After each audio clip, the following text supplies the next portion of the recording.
আজকে যেই বিষয়টা নিয়ে আলোচনা করব সেটা হচ্ছে বিসিএস লিখিত সিলেবাসের ইন্টারন্যাশনাল অ্যাফেয়ার্সের কনসেপচুয়াল ইস্যুর দুইটা থিওরি দুটো হচ্ছে উপনিবেশবাদ এবং সাম্রাজ্যবাদ।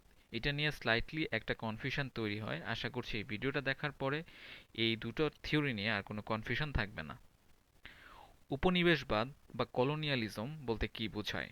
কোনো রাষ্ট্র যখন নিজের স্বার্থে অন্য রাষ্ট্রের ভূখণ্ড দখল করে এবং দখল করা ভূখণ্ডের মানুষকে শাসন এবং শোষণ করে, তখন এই শাসন ব্যবস্থাকে বলা হয় উপনিবেশবাদ। তার মানে দেখা যাচ্ছে উপনিবেশবাদে ভূখণ্ড দখল এটা একটা ইম্পর্টেন্ট ইস্যু, এবং ভূখণ্ড দখল করার পর সেই ভূখণ্ডে শাসন এবং শোষণ করা হয়।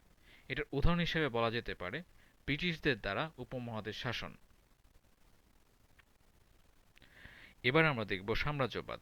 সাম্রাজ্যবাদ বলতে কি বোঝায়?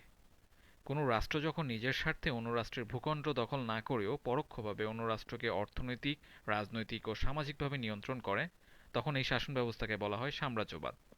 তার মানে সাম্রাজ্যবাদের ক্ষেত্রে ভূখণ্ড দখল করা ইম্পর্টেন্ট কোনো ইস্যু না, বাট এখানে দেখা যাচ্ছে পরোক্ষভাবে অর্থনৈতিক, রাজনৈতিক ও সামাজিকভাবে অন্য একটা রাষ্ট্রকে নিয়ন্ত্রণ করা হচ্ছে।